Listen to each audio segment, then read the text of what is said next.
Making quince marmalade is a true art, not because the process is overly complex, expensive, or requires extraordinary effort, but because this sweet dense paste is entirely different from any other preserve. That's right, my quince marmalade is like an elixir for the resurrection of the human soul. Its vibrant color, its deep aroma, they intoxicate and enchant you. The truth steeped into the very cells of the simmering fruit compels you to reflect. It forces you to awaken from the beautiful delusion in which you live. In today's world of rapid clicks and instant unthinking reactions, true reflection has become a difficult and increasingly rare phenomenon. But there is no need for empty philosophizing, or I don't know, what is the word, philosophing or philosophizing? I don't know. Okay, whatever. Now we take another gleaming glass jar, scoop from the heavy pot with our ladle, and fill it to the brim. We place the cap on, tighten it, and voila! It is ready. It is for you, for all of you, who willingly or unwillingly have stumbled upon my bittersweet podcast. The quince, this fruit of paradise, will illuminate your soul and set your heart racing. This living elixir is truly the only thing capable of resurrecting a dormant spirit, of bringing you back to life, just as Jesus raised Lazarus from the dead, or as the Vedic god Shukra, the guru symbolized by Venus, restored life to the departed. Yet, while I'm rambling on about my marmalade, these past few days I have felt a certain chill harboring deep within my heart. A quiet, persistent fear. Like a terrifying horned viper, it has coiled itself inside my chest, staring me right in the eyes.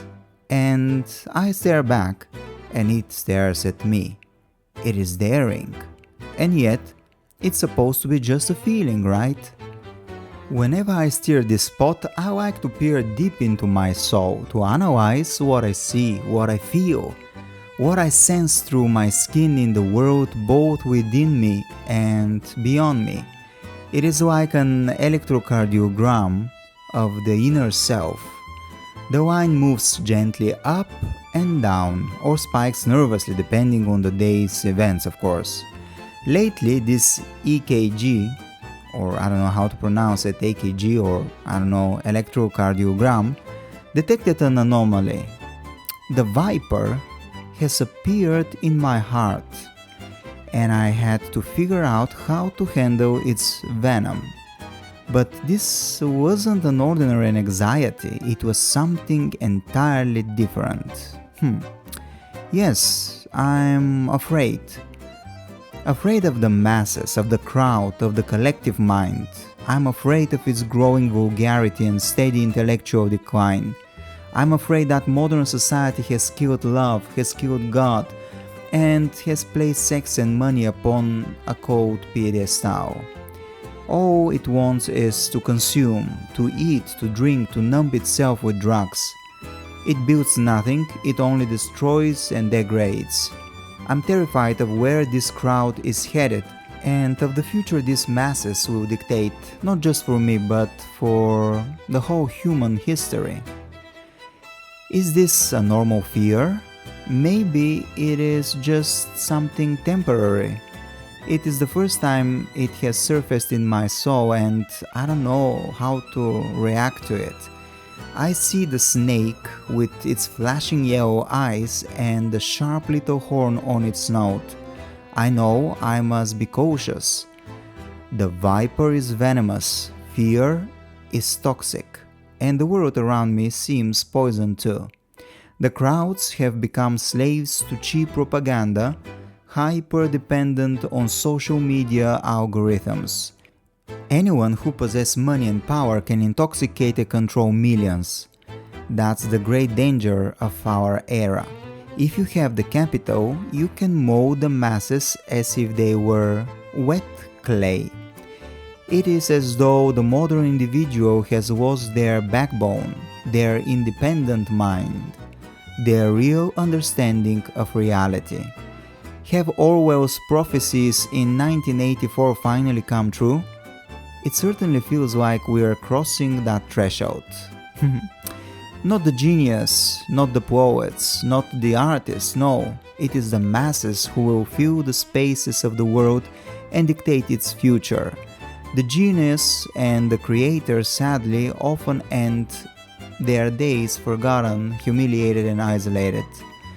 The collective crowd gives substance to the modern world. They are the ones who determine its trends, its taste and its fashions. Whoever controls the money controls the masses. Whoever controls the masses controls the world. History warned us of this with Nazism and the terrifying efficiency of state propaganda. Let's only hope that we have not entirely forgotten those lessons. Yes, I feel a strange, suffocating kind of fear. The fear of simply being different from the collective. The fear of expressing an opinion that is not deemed politically correct or does not fit neatly within the boundaries imposed by those who hold power. A fear even of joking. Humor itself has become a dangerous act. If your perspective differs from the prevailing narrative, the crowd instantly transforms into a furious herd of buffalo ready to trample you without mercy or compassion. The godless will destroy you without a second thought. Sometimes it feels as though the viper tightened its loop around my neck, refusing to let me speak at all. I want to speak my truth, to say exactly what I see, but it squeezes my throat and whispers, "The buffalo will destroy you. The crowds will tear you apart." But I don't want to offend anyone, I argued back. I just want to say what is true. Isn't that the very freedom we fought for? Isn't that democracy? Isn't that what Voltaire defended? A healthy society can only move forward when there are diverse ideas, conflicting worldviews, sharp opinions and varied cultures. The kind of friction that actually leads to growth. But the snake tightens its noose as if the masses refuse to hear any voice that doesn't mirror their own. They will kill anything that does not suit their immediate taste. Is this democracy? No, this is the tyranny of the majority. Western civilization seems to have hollowed out its democratic essence, turning into the absolute antithesis of liberty. Anyone who stands up against the crowd ends up crucified. I fear for our future. I fear the idealization of depravity, addiction and godlessness. There is a profound necessity for God. God grants humility. God grants hope. God provides a framework for values and morality that keeps us human. We live in deeply polarized times. The world is mutating at a tremendous pace. The West is no longer the sanctuary it once was. The East is shifting beneath our feet. The wheel of history spins boldly forward, while the crowds around me continue only to consume and search for the next distraction, completely oblivious to the tectonic shifts occurring around them. As long as there is a physical pleasure and financial gain, everything is fine, right? The crowd remains satisfied, numb, and untouchable. Do they not see the horizon? Do they not feel the storm coming? Should I speak, or will the viper finally sink its teeth into my neck? Material existence determines consciousness. The average mind seems entirely conditioned. It is as if consumerism, drugs and alcohol detach people from reality, allowing them to retreat into the dark twist on Alice in Wonderland. But here on Earth, In the living, breathing world, miracles happen less and less frequently.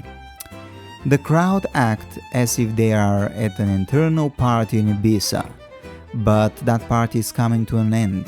The modern world chose sex over love, capital, money over the soul, and if this trajectory does not break, there is only one outcome.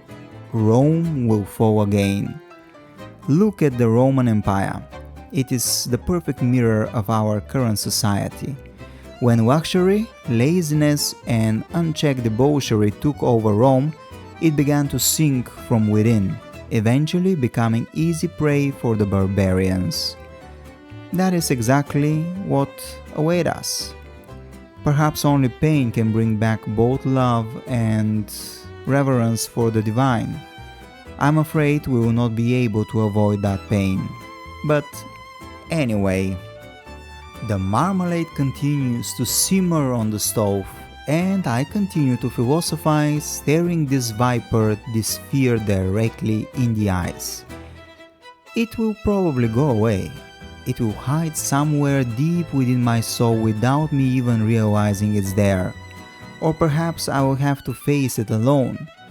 And maybe this viper isn't an enemy at all, but a friend who wants to save me from the hoofs of the enraged herd. But is it truly living to be afraid of being faithful to yourself? Is it truly living to exist without the right to hold a different opinion? No, it's not a living. Better to be trampled beneath the hooves of the buffaloes than to live a life enslaved by crowds that have forgotten what is love and what is God.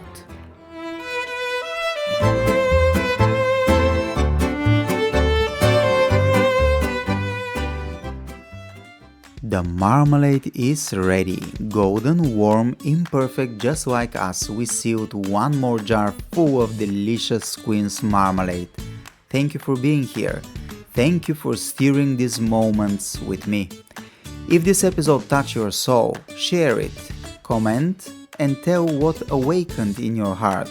You can visit my website anatolymalakov.com, where all my stories, transformational guidance, and new creation live. I'm Anatoly Malakov, and this is Queen's Marmalade, where we turn life into art and the truth into sweetness.